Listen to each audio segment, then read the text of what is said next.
Sam, I've had to bargain with a lot of rich people sheiks, sultans, emirs.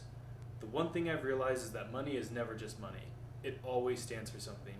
Usually, it stands for the one thing they've never had.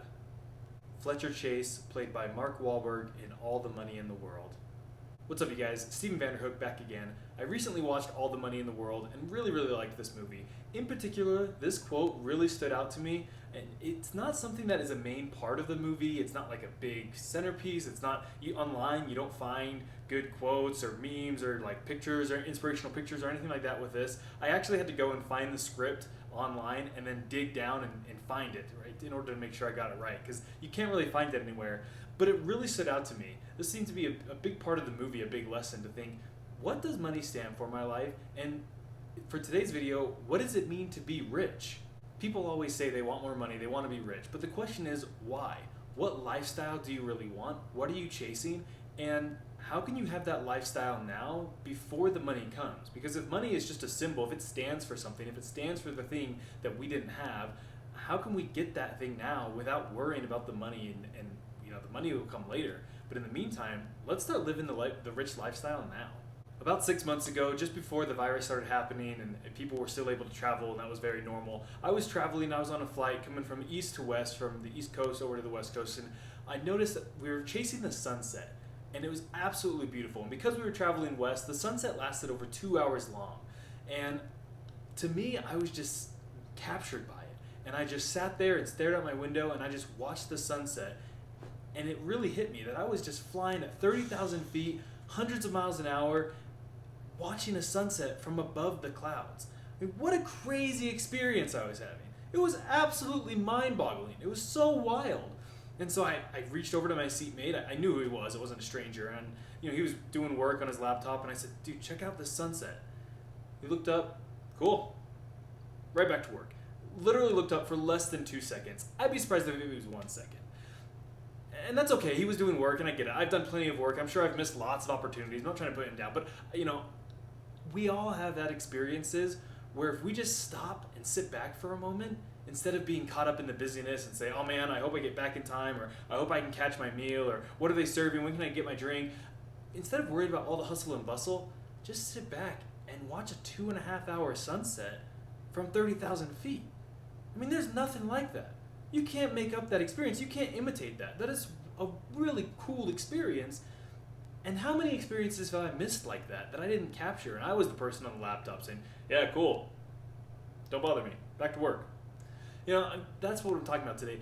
What experiences can we have now that don't require a ton of money to have? It doesn't really matter what stage of life you're in. If you're in the get out of debt stage, if you're in the wealth accumulation stage, or if you're in the coasting stage, where hey, you already got all your wealth, you already accumulated it, and you're just living the lifestyle, no matter what, we can take time right now to reflect and think, how can I live my life more deliberately and accomplish the lifestyle and the goals that I want right now? Not just down the road, but have those same benefits and lifestyles right now. And what it means to be rich is going to be different for different people. Some people, they just want a sweet fancy car. Some people, they want to drive a sick boat. Some people, they just want to be able to have the time that they want to go snowboarding, to go surfing, to do whatever they want. They want to live their own lifestyle. They want to live it on their time. It can mean different things to different people, what you want to accomplish, right? Money is a symbol. What is it a symbol for? Everyone's answer is going to be a little bit different. Yeah, there's some common themes that'll overlap, but dig deep and ask yourself what you really want. And if you want a car because you want to have it sit in your driveway and look cool, okay, there's not really a good way to replace that. That's just going to be an expensive thing. But if you just want to know what it's like to just sit behind the wheel and just throttle up and get that sucker to 60 in under 5 seconds, go to a racetrack. Go rent a car. You can do that. That can be something that you can do, you can afford, and you could say, hey, for a couple $100, I don't need $70,000 to buy a sports car. I just want to have that experience. And these types of experiences can give you a good motivation, or sometimes that just quenches your thirst and you think, that was awesome, that was worth the couple $100 I spent, and yeah, actually I don't think I want to buy a $70,000 car anymore. Or it gives you that motivation. You say, that was amazing, I want to drive that every day. When I go to the grocery store, I want to just gun it. I want to spend 3 gallons of gas to go 2 miles to the grocery store and back, whatever you want to do, right? That's bad for the environment, whatever. but it can give you that motivation to say, hey, how can I do this? How can I get that $70,000 car in a way that's responsible, in a way that's mine, and say, hey, this car is mine. This isn't the bank's car. This is my car. I have the title. I bought this. I own this, and this is mine. And I did it because I wanted to do it, because I love driving fast cars, not because I wanted to sit in my driveway and look cool. On a side note, by the way, I recently saw a 6 sports car, and the license plate, the vanity plate, said midlife. Love that. Love the acknowledgement, the self-awareness. So yeah, I'm having a midlife crisis. So I bought myself a 6 sports car. What else could you want, right? What do you want? If you are in the wealth building stage and you already got out of debt and you have a little bit of extra money to start spending on some fun things, I would recommend start having some experiences that you really want. And don't do it just because you think you want it. Do what you actually want to do. If you like boating, go rent a boat. People say the best boat is the boat you don't own, right? So don't even worry about that. Don't buy a boat. There's so much work. There's so much labor. There's just a ton of work. Just go rent a boat. Spend $500, whatever you got to spend. Go rent a boat for a day. Go boating at the lake. Why not? You can do it. Just do it responsibly. As long as you have that in your budget and you're still building and saving and giving, you're doing all that and you're out of debt, go do it. You don't need to go buy an $80,000 Malibu and a $60,000 truck and a $5,000 trailer in order to have this experience. You don't need to spend $150,000 to go boating, right? People want to do that. They want to feel cool. But you can spend a few $100 and go boating. And, honestly, think about a typical summer. And we'll expend it. We'll say, maybe your summer starts in May and it goes all the way through September. So what is that, 5 months? And you want to go boating every 2 weeks. You can go 10 times. That's like $5,000 to go boating 10 times in a year, which is quite a bit. That means you have the time to do it and the energy and the effort. But $5,000 to go boating 10 times compared to, and yeah, that's a lot of money, but not compared to having a boat, not compared to $150,000 it takes to have a truck, a trailer, and a boat and all that stuff, and your wakeboards and everything else, and you got to winterize the boat and all the work that goes along with it. Forget it. You don't need that. Not to mention, in order to have $150,000 to spend on toys, forget it. We'll forget the truck. We'll say just the $80,000 for the boat. In order to have $80,000 to spend on toys, you should have a lot of money. Your net worth should be over $1 million at that point, at least over $500,000. I would probably be over $1 million if I'm spending $100,000 on a boat, but everyone's different. You don't need to be at that stage. Start having experiences of the wealthy. You just have to do it in a manner that doesn't cost so much money. But you can still have the same experiences of going out with your friends and family and going and have a good time on the lake all day. And you could do it 10 times in a summer for $5,000. And then you don't have to winterize your boat. You don't have to worry about it. You don't have to do any of that maintenance. We're not even talking about that benefit. We're just talking about simply from a money standpoint. I mean, $5,000, you do that for 10 years, it was still $50,000.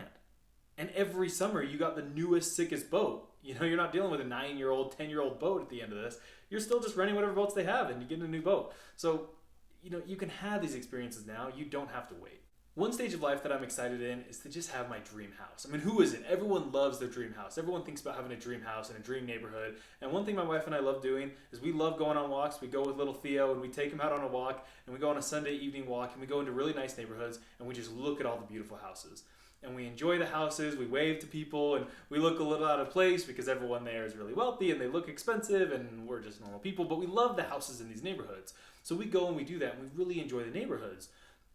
Now, one, I get the benefit of enjoying the aesthetics of these homes without having to live in that neighborhood. I live nearby, I can drive there in a few minutes, and that's really nice. So I'm already getting some benefit, but also it makes me think, and I think, I just love having a big bay window. Imagine just sitting there reading, or having a nice table outside, and you have this extra French door and the second patio, and you have a table there, and you sip lemonade. It's like, when's the last time I sipped lemonade and read a book sitting outside in the spring weather? I don't need $1 million home to do that, right? I mean, I could do that now. I mean, in college, one of my favorite things to do, there was this beautiful, beautiful courtyard on campus. And it wasn't part of a really busy building, so it didn't get a lot of foot traffic, but there was this beautiful courtyard, a beautiful fountain, and I would just go there and read. And I would sit by the fountain, and sometimes I'd fall asleep in the sun, and I just loved it. It was the coolest experience. And did I own that fountain? Did I own that courtyard? Did I have a huge estate? No, I was sharing a bedroom for a couple $100 a month in rent, and I was just a broke college student. But I still had the experience of reading by a fountain in a beautiful courtyard. That's what I'm talking about. You can have these experiences without owning them if you're deliberate about them.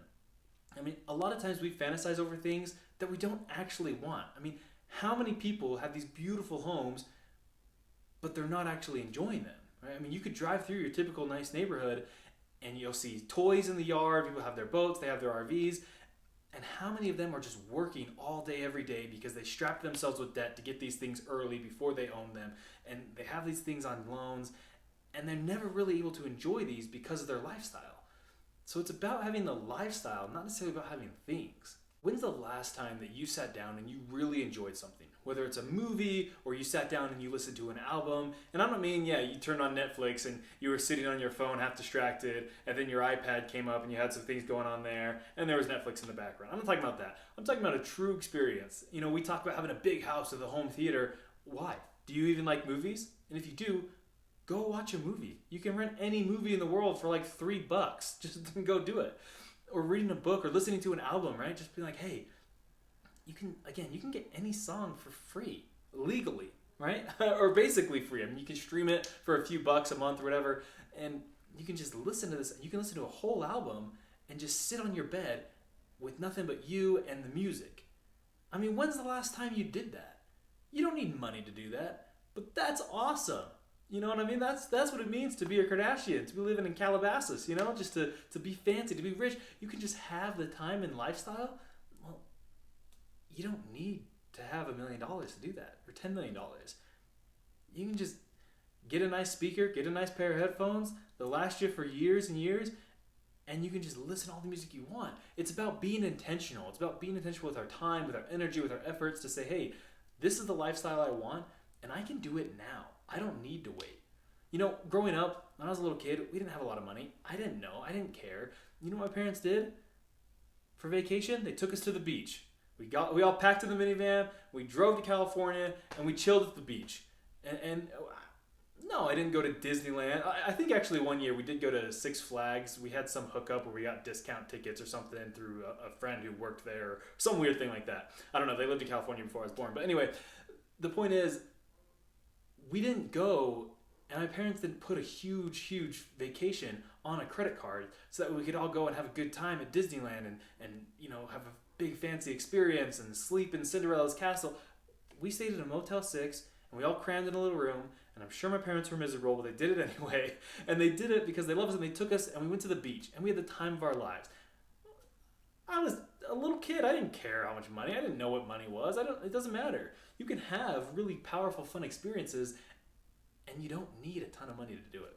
My last example was an experience I recently had, and it was a weird moment where for some reason it just hit me and I thought, wow, I feel like I've made it in life. And no, my net worth is not $1 million, you know what I mean? But I just felt this was what life was about. And all it was, I decided to surprise my wife. I said, Harper, get in the car. We're going I'm going to surprise you. And she didn't know where we were going, and we went to go get that Chick-fil-A peach shake I was talking about. We had never had it, so we went to go get it. And we drove there in our own car that we own, and it's a 2016 HR-V. Stripped down, no chrome, no fancy features, no sunroof, whatever. But it's our car. We own it. And driving there, listening to music with the windows down, it was perfect weather, and we go to Chick-fil-A, and we go get a shake, and we split a $4 shake, and we drive back. That experience, all right, if you want to include gas, was $5, right? Less than $5.